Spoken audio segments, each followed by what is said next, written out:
Good evening, everyone. We hope you're somewhere safe and not working the late shift tonight.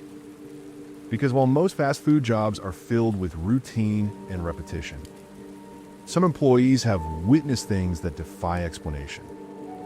Things that stayed long after the doors were locked. So grab a blanket, turn down the lights, and if you're alone, maybe leave one light on, just in case. You're watching Sleep Horror Stories. I'm Daniel. I'm 22 years old, and I work at a McDonald's in Los Angeles to help pay for my engineering degree. It's a normal job for the most part, but the night shift, that's a different world. Everything changes after midnight. The streets are empty, the vibe is off, and the customers, well, they're not your typical daytime crowd. Nothing weird had ever happened to me until that one night. I still remember every single detail. That night, I was working with Marco. He's my age, and Mr. Hector, our manager. We usually got along well, so I figured the shift would go by easy. At first, everything was chill. A couple of drunk customers coming from bars, some families grabbing late-night burgers. By the time 2 a.m. rolled around, we were almost done cleaning and ready to close. Then, around 1 a.m., he walked in. This man, probably in his 50s, looked rough. Wrinkled blazer, unshaved, dragging an old suitcase behind him. He moved slowly, like he was sizing the place up. He came to the counter and ordered a burger. Seemed normal at first. Then the question started. What time do you close? How many people work here at night? Do you have cameras? I answered politely, but each question made my skin crawl a little more. Marco was prepping the food behind me, and I could tell he was picking up on the weirdness too. The guy took his food and sat down at the far corner of the dining area, right by the window. But he didn't eat.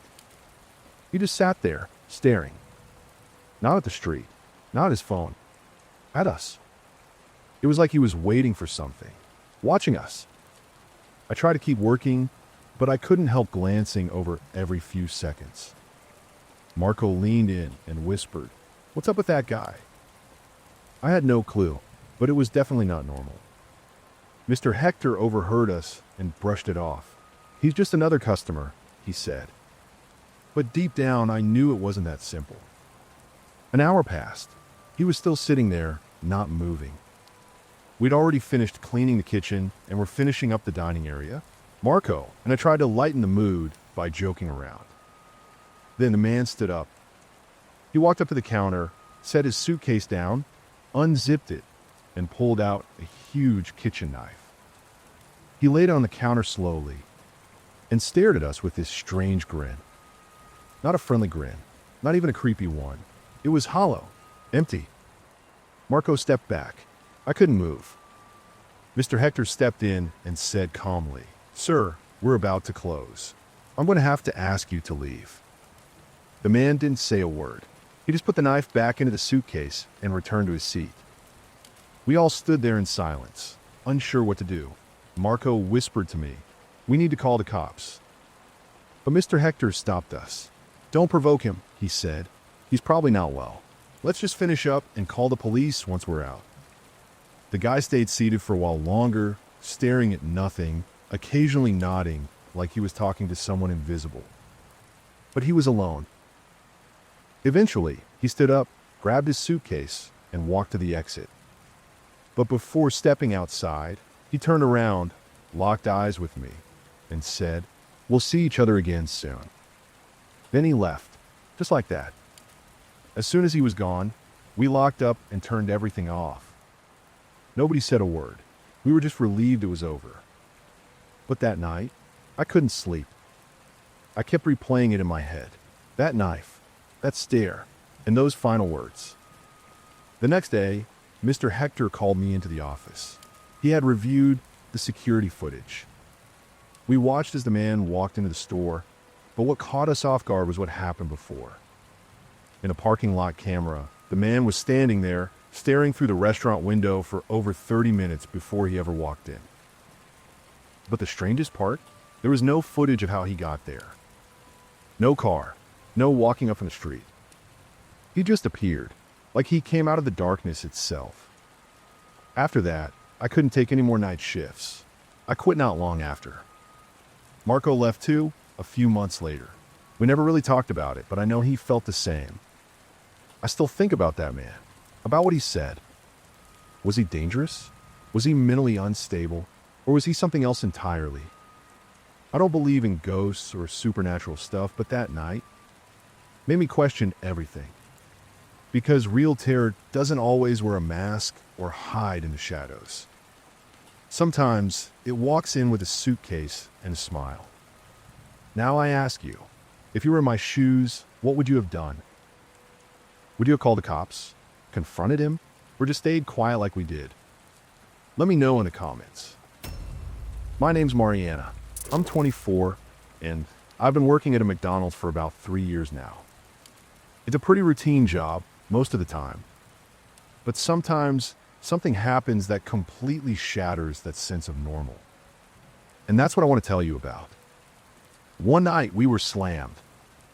The drive-thru was packed, the lobby was full, and the line at the register just wouldn't die. Pure caos. I was in the kitchen prepping orders when I suddenly heard shouting coming from the front. I peeked around the corner to see what was going on, and that's when I saw her. A tall, thin woman standing by the register. Her clothes were all black. Her face looked drained, angry. There was something off about her the moment I saw her.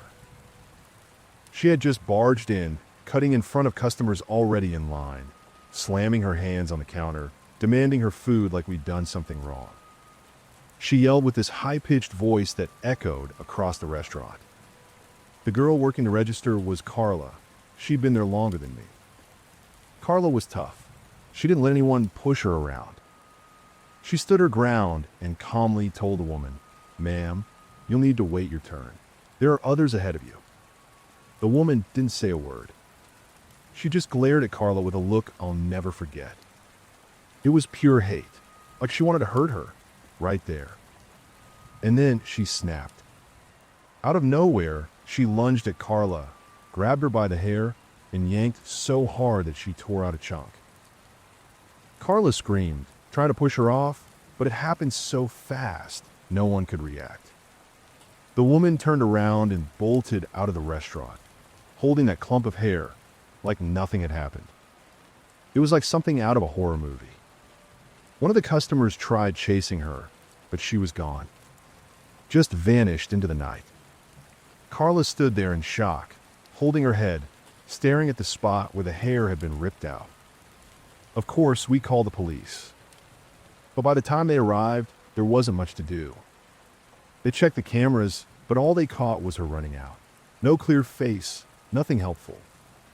At first, it just seemed like a violent incident with some unhinged woman. But then things got strange. A few days later, Carla started getting sick. At first, it was minor, constant colds, headaches that wouldn't go away. Then she started losing weight fast, which was weird because Carla was always super healthy. She worked out, ate clean, never had issues. Doctors ran tests. Nothing came back. They said it was probably stress. But it kept getting worse. We all noticed. Carla looked pale, exhausted, like something was draining the life out of her. Then, one night, she left work like usual.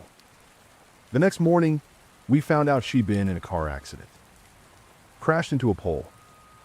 But the doctors said something strange. It wasn't the crash that killed her. She'd had a heart attack behind the wheel. Carla was only 27. She'd never had a single health issue in her life. That's when we started putting things together. The strange woman. The hair. That look in her eyes.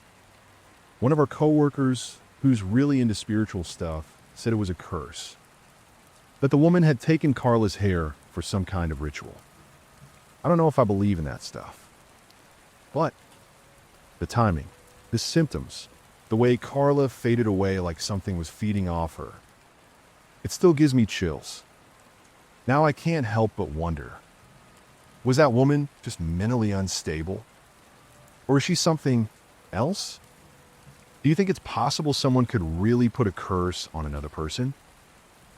Or was this just a tragic series of events that we're desperately trying to explain?